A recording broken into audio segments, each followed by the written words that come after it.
E abra sua Bíblia no livro de 2 Timóteo. Hoje daremos início ao capítulo de número 4.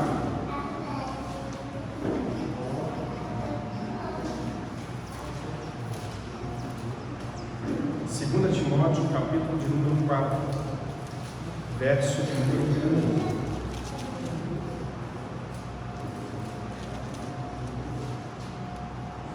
Timóteo 4, verso de número 1.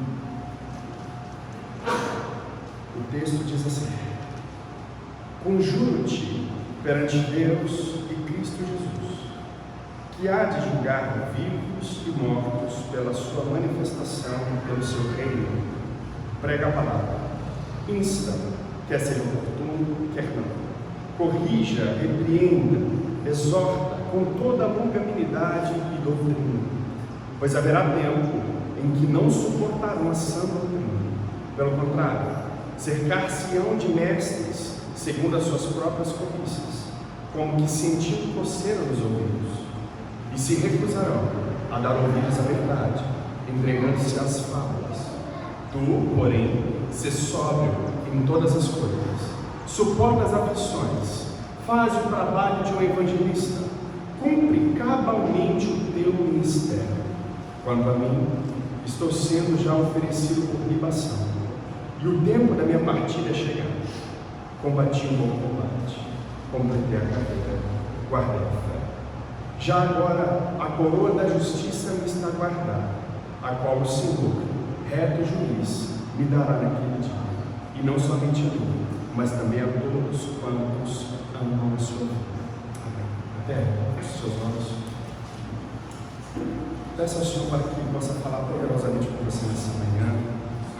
Não saia daqui da mesma maneira que você entrou. Saia daqui edificado. Peça ao Senhor, suplica ao Senhor em seu lugar. Pai, em nome de Jesus, nós suplicamos ao Senhor uma vez mais, ó Deus, para que o Senhor possa falar aos nossos corações de maneira poderosa. Que o Senhor possa nos corrigir, possa nos redarguir. Que o Senhor possa nos consolar. Que o Senhor possa nos motivar para a glória do teu santo e bondoso nome. Como eu digo costumeiramente, Senhor, essa reunião sem a tua presença é uma reunião vã.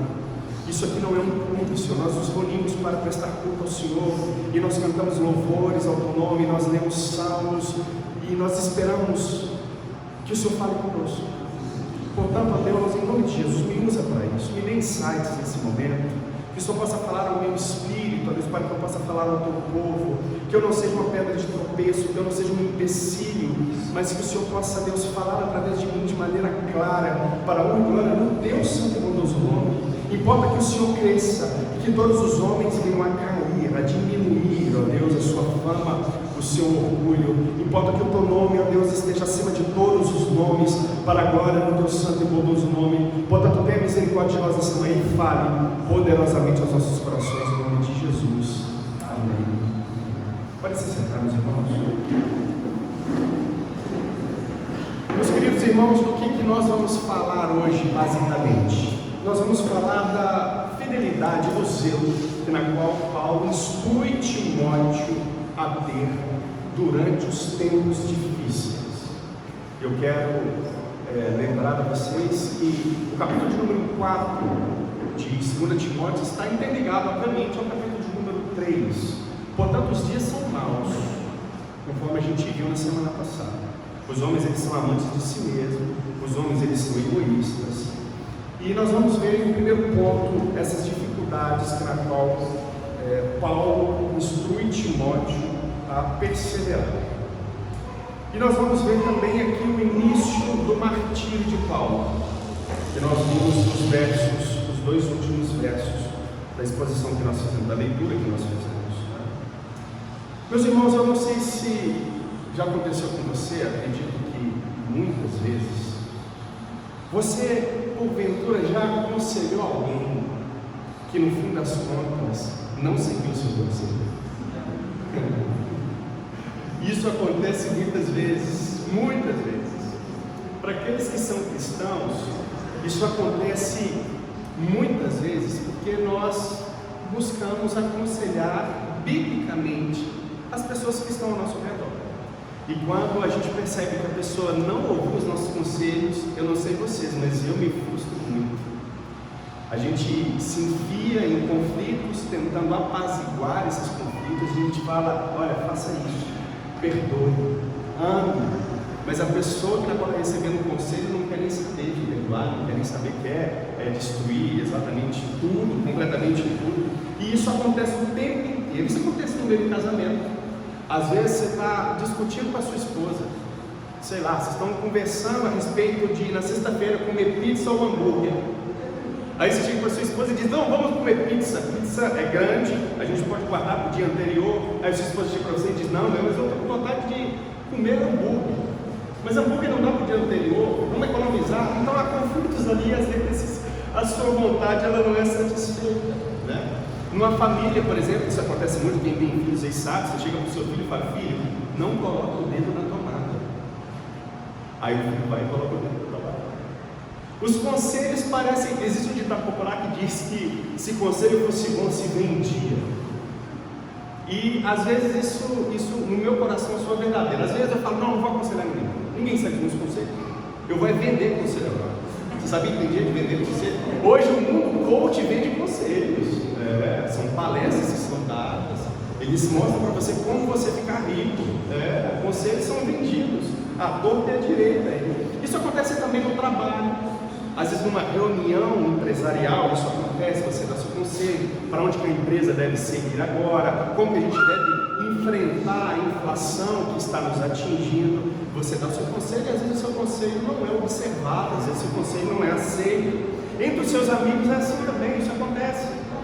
Nós aconselhamos pessoas em todo o tempo, embora esses conselhos não sejam aceitos pela maioria delas. Nós vamos falar a respeito disso, de conselhos que não são guardados.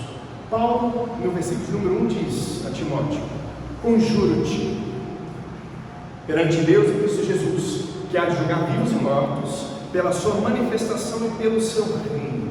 A palavra grega aqui para conjuro-te representa chamar como testemunha, ser uma testemunha. E nós sabemos que testemunha no grego é a palavra martírios, que quer dizer ser testemunha para a morte, ou até a morte. Paulo aqui no capítulo de número 4, no verso de número 1, chama Timóteo a ser um mártir, uma testemunha, mas não é uma testemunha qualquer.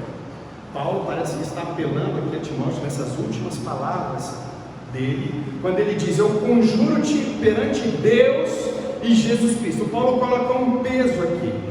Paulo coloca diante de Timóteo a autoridade máxima, as duas pessoas da Santíssima Trindade, Deus e Cristo Jesus, as autoridades máximas, o Pai e o Filho. Paulo apela para aquele que tudo vê, para as duas pessoas da Trindade. É Deus que na qual Timóteo deve prestar contas. Não é a homem algum, mas a autoridade máxima que existe, Deus e Jesus Cristo. E essa autoridade, Paulo vai revelando, por ser máxima, há de julgar vivos e mortos. Essa não é qualquer autoridade. Paulo está dizendo para Timóteo: Timóteo, eu te chamo como testemunha, como um mártir, das palavras que eu disse para você e das que eu vou dizer agora. Você está diante de Deus e de Cristo Jesus, que há de vir e julgar vivos e mortos, pela sua manifestação e pela apresentação do seu reino. Quando isso acontecerá? Quando esse julgamento acontecerá? Quando ele se manifestar, quando ele voltar. É o que Paulo está dizendo para Timóteo. Paulo está tentando estabelecer aqui um caráter de urgência e realidade das coisas. Qual que é a realidade, meu querido irmão? Jesus Cristo há de julgar vivos e mortos. O seu testemunho, ele é importantíssimo. O seu martírio, a sua morte, ela é importantíssima. A realidade é que Jesus vai salvar e condenar o ser humano. Quando os céus se rasgarem e ele voltar entre as nuvens, assim como ele subiu, todo olho verá, toda língua confessará que ele é o Senhor. Não tem escapatória. Quando ele romper os céus, rasgar os céus e todo olho ver, o seu reino descendo, aí, meu irmão, é tarde demais. O que Paulo está dizendo para Timóteo? Timóteo, seja um mártir, seja uma testemunha diante de Deus e de Jesus Cristo, porque Ele há de vir para julgar vivos e mortos pela manifestação da sua presença e do seu reino. Qual que é o nosso problema, meus irmãos? E aqui eu quero chamar a sua atenção. O nosso problema é que nós não nos atentamos para essa realidade, a realidade de que nós seremos julgados, ou quizá já estamos sendo. Eu não quero entrar nisso, mas para frente a gente poderia falar a respeito, mas nós seremos julgados, e às vezes a nossa vida prática não corresponde com essa realidade. O que você quer dizer com isso, pastor? Eu quero dizer que às vezes nós vivemos a vida como se Deus não fosse nos julgar. Às vezes a gente vive a vida como se essa realidade de Jesus vir e julgar vivos e mortos não fosse acontecer nunca. Para outros irmãos, às vezes Deus vai demorar demais a voltar. Para outros irmãos, alguns até pensam, solteiros, não sei, eu já ouvi muito isso, irmão. Não volta ainda não, deixa eu me casar. Não, espera um pouquinho aí, deixa eu ter minha empresa, deixa eu ter os meus negócios, deixa eu ter a minha família, eu quero ter essa experiência, não volta agora não. Eu não sei se você já pensou nisso, mas eu na minha meninice, quando eu me converti, eu pensava nisso. Eu tinha um desejo de me casar, desde criança. Aí quando eu me converti, sabia, meu tio, ele é de uma vertente escatológica e ele é mestre nessa vertente, ele vive dando palestras a respeito. E quando eu ouvi, eu percebia quão próximo estava a volta de Jesus, e no meu íntimo eu pensava, mas eu não me casei ainda. Mas graças a Deus me deu oportunidade, são 10 anos juntos, né? Minha mulher amada, que eu amo tanto, está aqui. Mas existem pessoas que pensam assim, eles querem satisfazer os seus amores por Ele. E isso é legítimo, irmãos, não é errado você querer realizar os seus prazeres, né? Os seus amores santos, tá? Santos. Não é errado.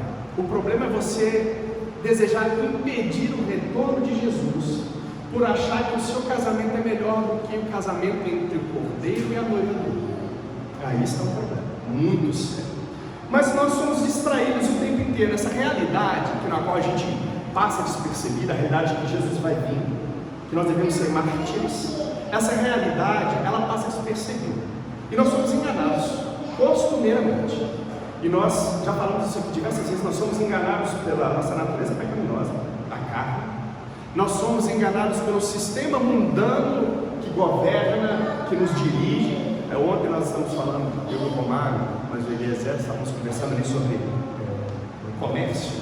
E nós estamos falando como que a mídia, como que a propaganda nos engana para consumir. Tem uma série na Netflix chamada da Amazon, e como que a Amazon usa meios psicológicos para fazer você comprar sem precisar. Portanto, o mundo está aí com o seu consumo, fazendo com que a gente consuma cada vez mais sem precisar. A gente gasta dinheiro, fica endividado, mas não é só o consumismo que nos tira da realidade de que Deus vai vir e julgar todas as coisas, vivos e mortos, condenar e salvar. Não é só o comércio, mas toda a estrutura pecaminosa criada pelos homens para fazer com que você, meu irmão, seja ludibriado, para fazer com que você não perceba a verdadeira realidade. A ideia é fazer você viver no mundo da fantasia. O Walt Disney poderia ser. Você entra no Walt Disney, você nem percebe horário, você fica sendo ludibriado ali naquelas situações. Mas nós temos a carne, o mundo, e nós temos, obviamente, o inimigo de nossas almas, o diabo, que nos tenta constantemente. O intuito de Satanás é nos fazer cair, é nos fazer tropeçar, é nos fazer nos esquivar da realidade de Deus. O mundo e o seu sistema pecaminoso está aí. Nós nos esquecemos que vamos prestar contas de tudo que nós fazemos, e nada ficará oculto. Jesus, ele se manifestará e julgará com justiça todas as coisas. O que nós oramos aqui, o que nós ensinamos os irmãos a orar, existe um trechinho da oração do Pai Nosso que diz: que venha o teu reino e seja feita a tua vontade.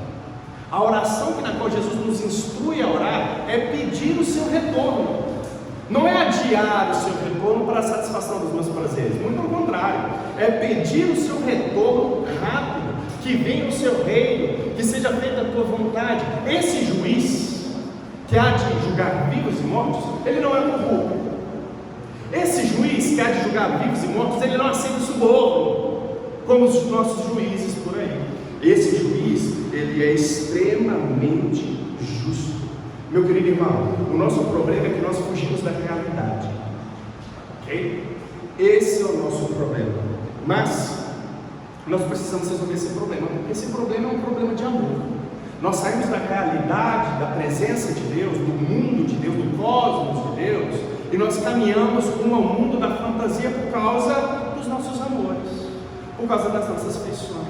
Na semana passada nós falamos de mulheres que são levadas, que são guiadas segundo seus próprios desejos, mulheres carregadas de pecado. Nós, homens e mulheres, todos nós, somos guiados e ludibriados por causa deste amor, porque nós amamos tudo e qualquer outra coisa a não ser Deus. Nós não temos o costume de colocar a Deus em primeiro lugar em nossas vidas. E eu quero te ensinar a colocar isso. Em primeiro lugar, você deve mudar a sua liturgia de vida. Você deve organizar os seus horários, meus irmãos. Nós precisamos disso. Nós precisamos de um cronograma diário. Nós precisamos orar. Nós precisamos ler a Bíblia. Nós precisamos cantar louvores. Nós precisamos de vida comunitária. Nós precisamos de uma mudança litúrgica para que o nosso coração, na prática, comece a amar ao Senhor. É exatamente isso que você e eu, que nós precisamos para fugir da carne, da vontade de não orar, para fugir do consumismo, desse sistema mundano que nos faz tropeçar, e para fugir do diabo. Nós precisamos de bons hábitos, e de modo prático, nós precisamos viver uma vida moral e ética, que é baseada nos 10 mandamentos. Não se esqueça disso. Nós precisamos viver uma vida santa, irrepreensível, que se dá na observação dos 10 mandamentos.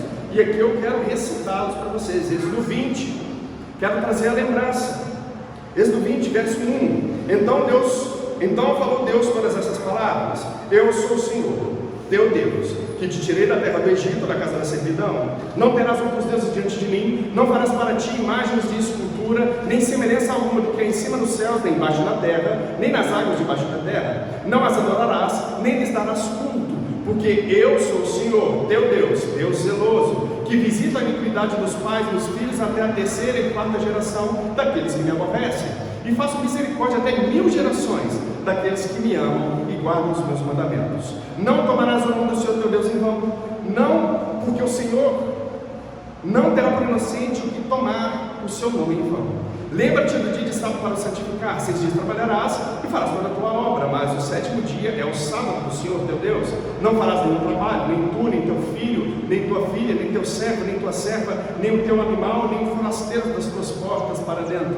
Porque em 6 dias fez o Senhor os céus e a terra, o mar e tudo que neles há, e ao 7º dia descansou. Por isso o Senhor abençoou o dia de sábado e o santificou. Honra teu pai e tua mãe, para que se prolongue os teus dias na terra que o Senhor teu Deus te dá. Não matarás, não adulterarás, não furtarás, não terás falso testemunho contra o teu próximo, não cobiçarás a casa do teu próximo, não cobiçarás a mulher do teu próximo, nem o seu servo, nem a sua serva, nem o seu boi, nem o seu jumento, nem coisa alguma que pertença ao teu próximo.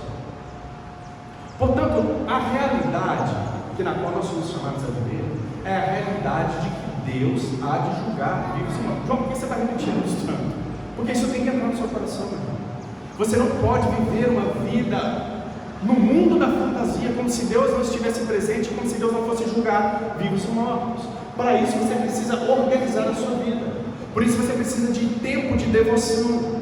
Por isso você precisa viver na prática dos 10 mandamentos, a ética e a moral dos 10 mandamentos. Sem isso, meu irmão, nós estaremos afundados em um mundo de fantasia. E eu quero te arrancar de lá. A realidade é que nós seremos julgados. Não se esqueça disso. Verso 2. Paulo diz a Timóteo: prega a palavra, insta, quer seja oportuno, quer não. Corrige, repreende, exorta com toda longanimidade e doutrina, pois haverá tempo em que não suportarão essa doutrina. Pelo contrário, cercar-se-ão de mestres segundo as suas próprias cobiças, como que sentindo coceira nos ouvidos, e se recusarão dão ouvidos à verdade, entregando-se, às fábulas. Paulo diz a Timóteo: prega a palavra, insta, quer seja oportuno, quer não. Por que Paulo está sendo um pouco grosseiro aqui, talvez? Paulo não está dizendo: olha, quando você tiver oportunidade, você prega. Quando der uma brecha aí, com aniversário, você vai lá e prega. Você vai lá pegar uma oportunidade. Mas Paulo não diz isso. Paulo diz: quer você seja oportuno, quer não. Por que Paulo diz isso? Por causa da dificuldade dos tempos. Por causa dos tempos serem maus tempos. Timóteo deveria aproveitar toda e qualquer oportunidade, ou até produzir oportunidade, para a pregação do Evangelho ser manifestada. Quer seja oportuno, quer não. Aí Paulo diz: corrige, repreenda, exorta com toda longanimidade e doutrina. Meus irmãos, toda correção, toda repreensão, toda exortação deve ser feita com paciência, mas dentro da doutrina bíblica, dentro da sã doutrina. Se a correção, a repreensão, a exortação for baseada em outros valores, em outras, a gente poderia falar aqui dos movimentos identitários que nós temos aí, se toda repreensão for motivada, baseada nesses movimentos identitários, está errado, não valeu de nada. Toda exortação, toda repreensão, toda exortação, ela deve ser feita com paciência, longanimidade, baseada na sã doutrina. Eu não posso repreender alguém, corrigir alguém, educar alguém com base no movimento LGBT, com base na sua ideologia. Não dá. Toda correção, exortação deve ser feita com paciência, baseada na sã doutrina, na palavra de Deus, e não de maneira contrária. Porque se toda exortação for baseada nesses movimentos identitários, nessas ideias contrárias e dúvidas, elas não servem de absolutamente nada. Pelo menos para nós não servem de nada. Aí Paulo diz: por que ele tem que fazer isso? Por que ele tem que pregar tempo e fora de tempo? Por que ele tem que repreender com base na sã doutrina? Porque haverá tempo em que não suportarão a sã doutrina. Pelo contrário, cercar-se-ão de mestres, segundo as suas próprias cobiças, como se sentindo coceira nos ouvidos. A causa de as pessoas não suportarem a sã doutrina, meu querido irmão, é porque elas amam muito a si mesmas, foi o que nós falamos na semana passada. São egoístas. Por que elas não conseguem ouvir a sã doutrina? Porque os seus corações são inclinados a amarem outras coisas, a não ser a verdade, a não ser a Bíblia, a não ser o nosso Deus. Esses homens e mulheres têm comichão nos ouvidos, eles não conseguem ficar quietos, eles não conseguem ouvir a sã doutrina, eles são inclinados a ouvir outras coisas. E isso, nós já falamos na semana passada, é o que mais acontece. Falsos mestres estão pregando heresias atrás de heresias pelo YouTube, pelo Instagram, e isso nós somos testemunhas. Haverá um tempo, e esse tempo já chegou, em que muitas pessoas não suportarão ouvir a verdade. Verso 4: e se recusarão a dar ouvido à verdade, entregando-se às fábulas. Porque é isso que Satanás faz. Satanás não quer que você seja liberto pela verdade. Conhecereis a verdade vos libertará. Ele não quer que você ouça o Evangelho. Então o pai da mentira vai ludibriar isso, vai corromper a verdade, ensinando mentiras e fazendo com que o seu coração, que já é inclinado para o mal, que já ama as coisas que Deus odeia, seja inclinado também. E é isso o que nós vemos hoje. Muitas pessoas dão ouvidos a falsos ensinos e a mentiras, e eu posso te provar isso. Eu acredito que você já saiba disso, porque nós falamos isso aqui também constantemente. Por exemplo, no mundo coach, onde palestrantes vão ensinar a respeito de dinheiro, vão te ensinar a ficar rico, como que Satanás usa esse perfil de ganhar dinheiro para atrair crentes? É muito simples. É só o palestrante começar a falar de dinheiro e introduzir a palavra Deus dentro do argumento. Irmãos, é incrível. Os crentes, na sua maioria pobres, eles fazem exatamente isso aqui. O palestrante está falando aqui de dinheiro. Por enquanto o cliente olha para lá. Mas quando ele fala de dinheiro e Deus, o cliente faz assim. Como é que é?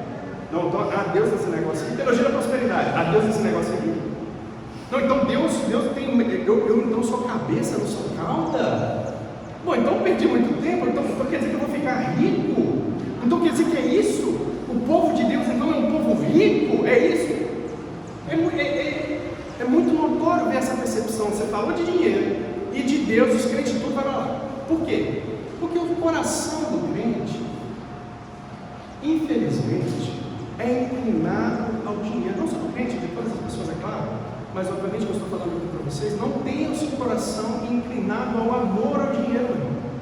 Porque você facilmente poderá ser enganado pelas mentiras do diabo. Mas não só o dinheiro. O que nós temos aqui? A fama. Nós temos os influencers, né? Que recebem milhões de propaganda e a gente quer ser igual. Mas quando o influencer começa a falar de marca de produtos e de Deus ao mesmo tempo, o que a gente faz?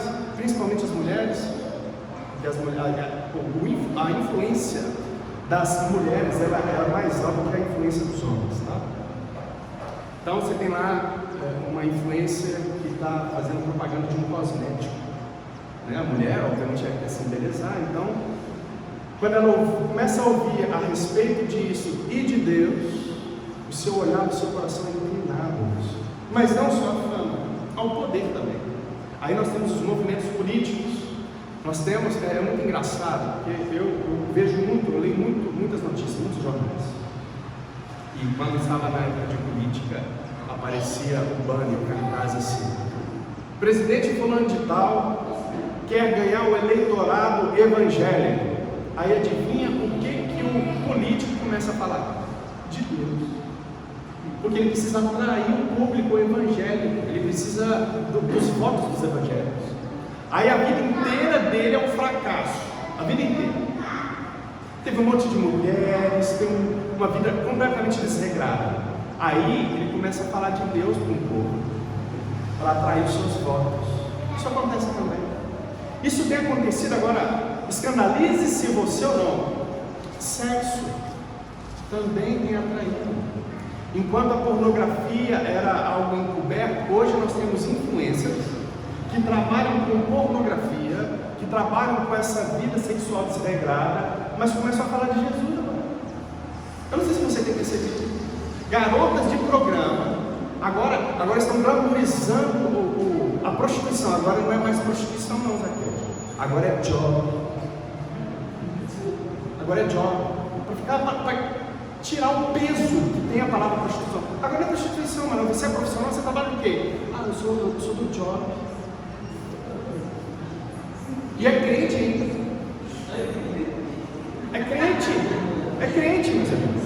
Infelizmente tem um monte de influências que trabalham com prostituição, que são crentes. Quem que esse povo está atraindo? Andressa Urach, não sei como se pronuncia, ela tem feito esse tipo de trabalho. E ela falou: eu vou abrir uma igreja e eu quero que todos os afeminados, todas as mulheres que se envolvem com prostituição vão na minha igreja, porque Deus não é esse Deus aí conforme esse pessoal está falando, não. Portanto, a gente percebe que o coração ele é guiado por falsas promessas, por mentiras. O nosso coração é guiado e nós temos que tomar cuidado a esse respeito. Qual é a aplicação que nós tiramos aqui? O que nós devemos fazer para blindar o nosso coração dessas inclinações pecaminosas? Paulo diz no verso de número 5: tu, porém, ser sóbrio em todas as coisas, suporta as aflições, faz o trabalho de um evangelista, cumpra cabalmente o seu ministério. Atenção, meus irmãos, porque Paulo está trabalhando com sobriedade aqui. O contrário disso é embriaguez. Como que eu me mantenho sóbrio diante de todas essas fantasias, diante de todos esses amores, essas inclinações pecaminosas? Eu me mantenho sóbrio quanto à sã doutrina, quanto à realidade das coisas.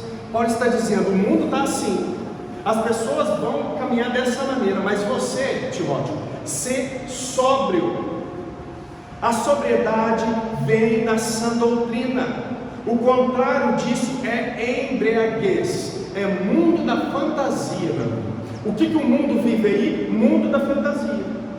Embriaguez espiritual, sem colocar uma gota de álcool na boca.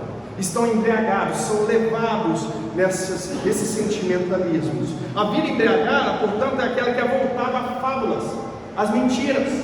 A vida embriagada é aquela que é voltada à satisfação dos desejos pecaminosos. Mas não só isso.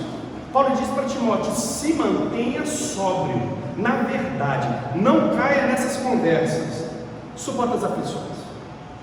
As aflições aqui, ele não qualifica, ele não aponta quais são, mas nós entendemos que é uma aflição generalizada, ou seja, qualquer tipo de aflição. Suporte as aflições. Não deixe Satanás te ludibriar com dores a fim de te estremecer e fazer você se desviar. Suporta as aflições e faça o trabalho de um evangelista. Não mude de rota. Não mude de rota. Você tem um ministério, você tem um chamado. Não deixe que a dor e a aflição te faça desviar desse chamado, dessa vocação. Não faça com que a embriaguez do mundo te desvie, mas se mantenha sóbrio quanto à sua vocação. Cumpra o trabalho de um evangelista e cumpra cabalmente também o seu ministério. É isso que Paulo está dizendo para Timóteo. E quando nós chegamos aqui no verso de número 6, por que Paulo está dizendo tudo isso para Timóteo? Paulo diz: porque quanto a mim, Timóteo, eu estou sendo oferecido por libação, e o tempo da minha partida é chegado. Paulo está trabalhando o coração de Timóteo para substituí-lo. Só que Paulo, ele não é um camarada qualquer, um crente qualquer.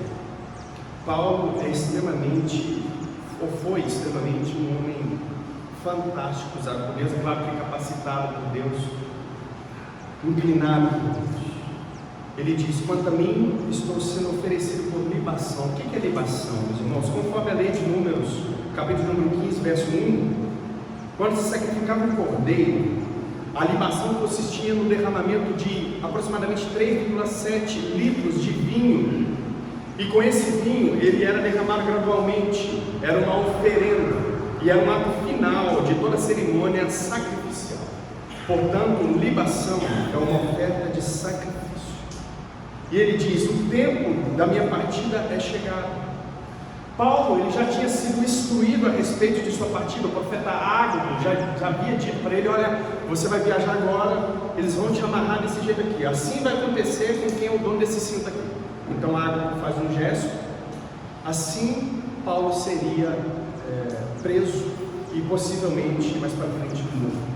Mas repare que Paulo, ao antever a sua morte, a sua partida, ele encara essa morte não com tristeza e amargura, mas com uma fé.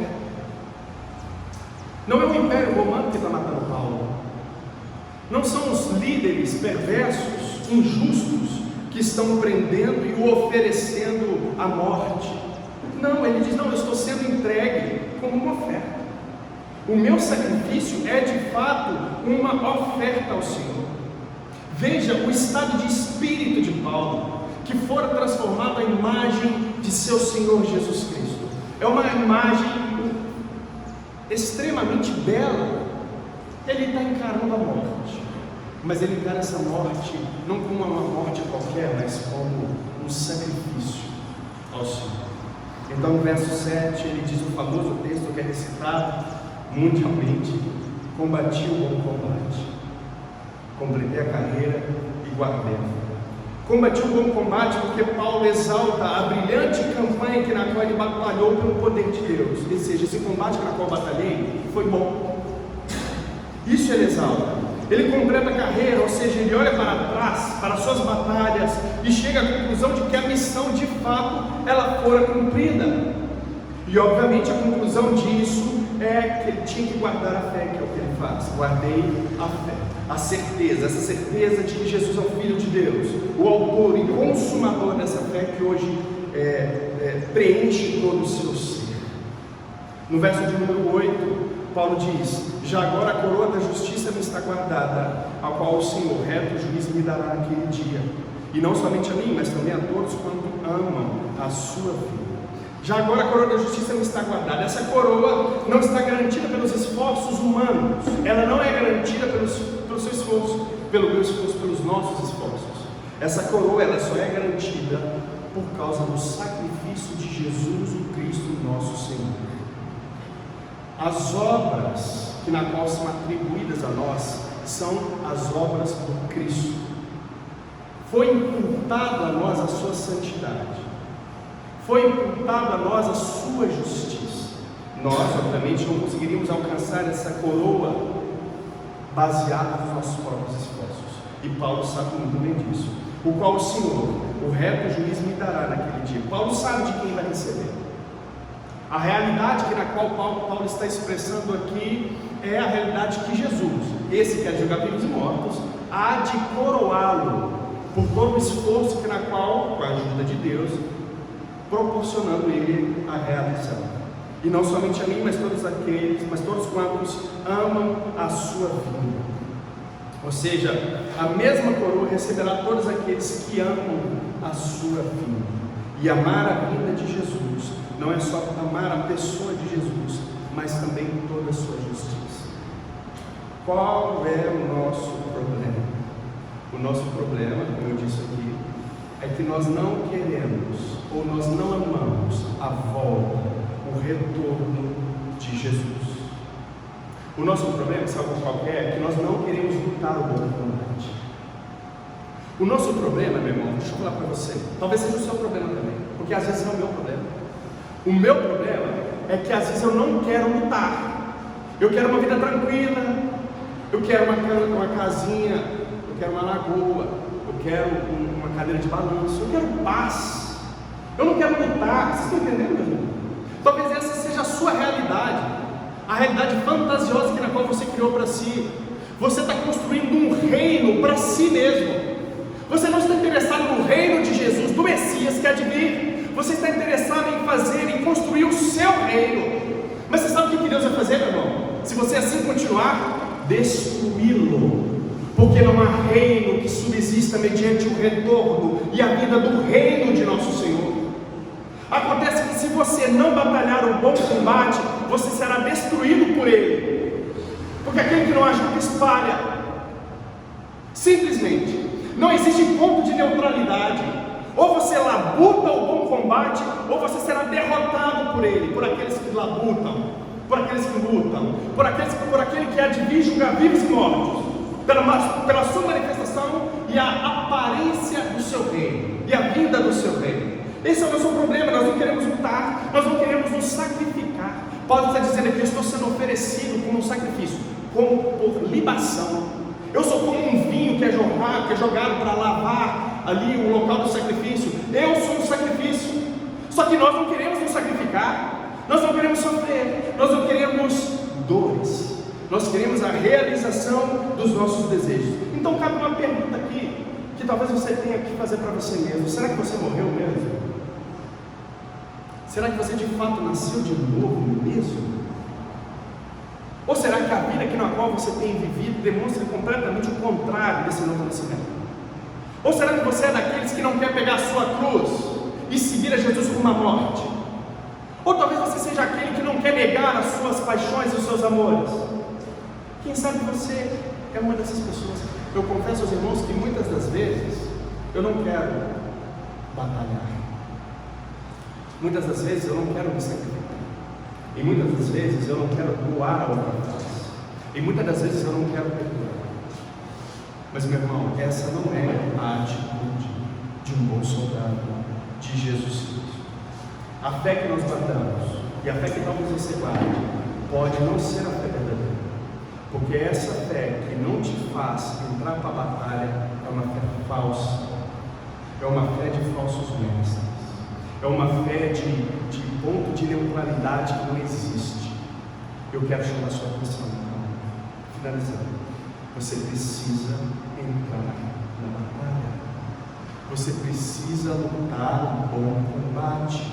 E Paulo aqui, ele não tem dúvidas. Não importa o tamanho do sofrimento que na qual ele passou, ele sabe, ele conhece o seu Senhor. Ele sabe que as tribulações e as dores momentâneas não se comparam com a glória que há de vir. Paulo sabe exatamente aonde ele está investindo a sua vida. Você, aonde tem investido a sua? atenção a Deus. Fique de pé.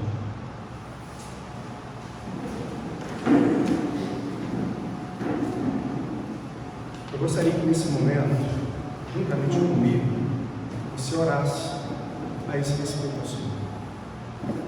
Talvez você não tenha lutado como deveria, talvez você não tenha encarado a realidade como deveria. Talvez você está vivendo um mundo da fantasia de satisfação dos seus prazeres e amores. Não é isso que Deus deseja para a sua vida. Não é isso que Deus quer. Você precisa cumprir a missão. Você precisa cumprir a vocação, o ministério na qual foi lhe confiado. Feche os seus olhos. Pai, em nome de Jesus, nós clamamos ao Senhor, a Deus, essa manhã, pedindo que o Senhor, a Deus, em nome de Jesus, desperte aquele que está dormindo, aquele que está sonhando de maneira fantasiosa uma mentira, uma falsa realidade. Nos traz, a Deus, para a realidade verdadeira. Nos faz, a Deus, ser mártires, testemunhas do Senhor. Nos faça, ó Deus, pregar a Tua palavra, quer tempo oportuno, quer não. Nos faça criar oportunidades para que a Tua palavra seja pregada. Não nos deixe, ó Deus, viver no mundo da fantasia, no mundo onde que Satanás domina, pois os reinos são dele. Pai, em nome de Jesus, nos faça desejar o Teu reino, a Tua vinda, a manifestação da Tua vontade. Nos faça desejar a Tua justiça. Nos faça, Deus, ser verdadeiros opositores a toda e qualquer injustiça e mentira. Nos faça, Deus, combater o bom combate de frente, em nome de Jesus. Não nos dê um espírito, meu Pai querido, covarde, mas nos dê um espírito de covardia, em nome de Jesus. Desperta aquele que está dormindo, desperta aquele que está morto, meu Pai querido, em nome de Jesus. Dá motivação àquele que está desmotivado, força àquele que está cansado, pois a Tua palavra diz que aqueles que esperam no Senhor se renovarão. Em nome de Jesus, aqueles que esperam no Senhor são como os montes de Sião que não se abalam, mas permanecem para sempre. Em nome de Jesus, renova-nos para a honra e glória do Teu santo e bondoso nome. Nos faça entrar no fronte de batalha, nos faça ser ousados quanto à pregação da Tua palavra, em nome do Senhor Jesus Cristo. Nós precisamos muito do Senhor. Nos encha do Teu Espírito, ó Deus. Nos faça transbordar do Teu Espírito, em nome de Jesus. Nós precisamos muito do Senhor, muito do Senhor. Em nome de Jesus, tenha misericórdia de nós e nos ajude a ser verdadeiros batalhadores pela fé, para a honra e glória do Teu santo e bondoso nome. Erga a sua mão. Que a graça do nosso Senhor Jesus Cristo, que o amor de Deus, o nosso Pai, e as doces consolações de Seu Espírito, o Espírito Santo, sejam e estejam com cada um de nós, em nome de Jesus. Vão em paz, que Deus os abençoe em nome de Jesus.